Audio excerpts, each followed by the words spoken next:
Okay, Ned, so I'm going to ask you some questions about your presentation yesterday. Okay. I found it very interesting, many of the concepts that you shared with the audience. One of them was about the hidden value of the network and how that supports innovation. So when it comes to innovation in particular, I think that we collectively have been sold a myth with respect to what is the origin of innovation. Mm-hmm. And the myth that we've been sold is that innovation comes out of individuals' heads. Mm-hmm. And that there are some people who are just exceptionally creative, and the rest of us, we're not going to create things that are new and different and that are going to move markets and change markets.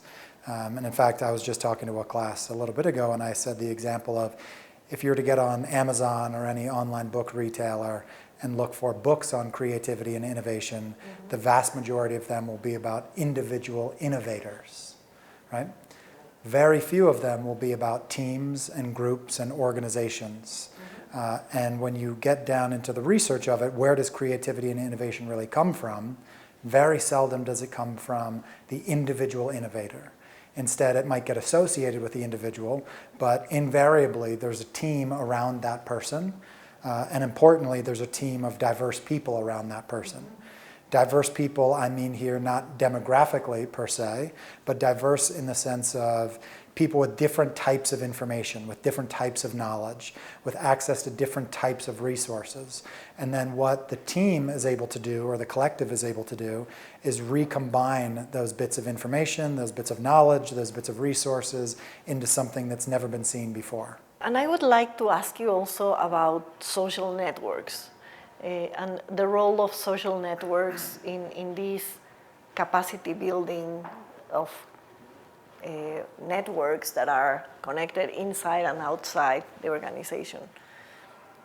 What do you think about that? For somebody who teaches about social networks, I am not on Facebook.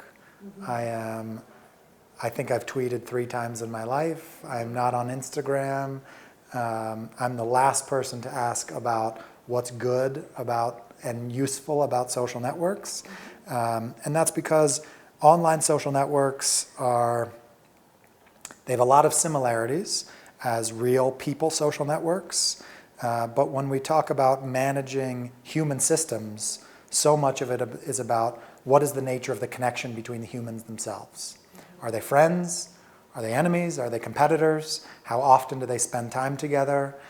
Do their families know one another? Do they have friends in common? What types of information do they share?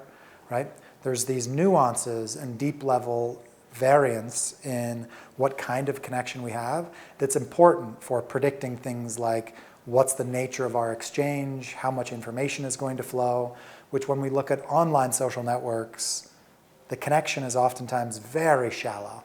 Mm-hmm. If I look at my LinkedIn network, I might have thousands of contacts, and 99.8% of them I've never met. Despite the overall shape of online networks looking very similar to human networks, I think there's still a lot we can learn and we need to pay attention to when the networks involve humans interacting directly with other humans. You talked a lot yesterday about innovation and creativity when it impacts effectiveness and productivity. What about adversity? What is the role of the network and trust in the middle of adversity? So one of the messages that I have left each of the student groups that I've taught here, and I try to leave every student group I ever lecture about social networks, is oftentimes we can't anticipate where the real value in our network lies. The reason for that is that we can see our first degree.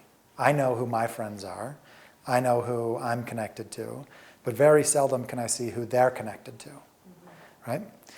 What that means is that when I need access to something, when there's been a catastrophe, when there's been a threat, whether it's in my personal life, my social life, or my professional life, I don't know where the solution is. If it's in my immediate network, great, I know exactly where to go. But oftentimes, and especially in these cases of catastrophes, right, of serious threats which have destabilized me, destabilized my organization, destabilized whatever it is that I care about.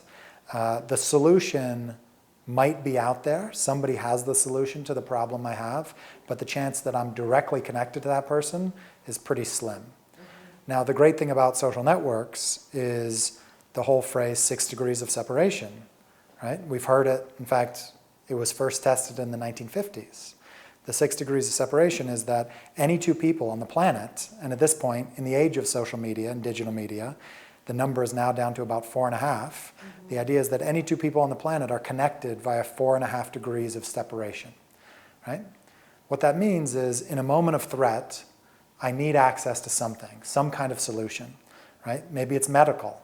I need treatment. I need access to the best doctors. Maybe it's professional. My organization is going through this experience, and I need to find another organizational leader who's been through this and who can coach me, right? Any of these kind of threats, the solution, chances are, already exists.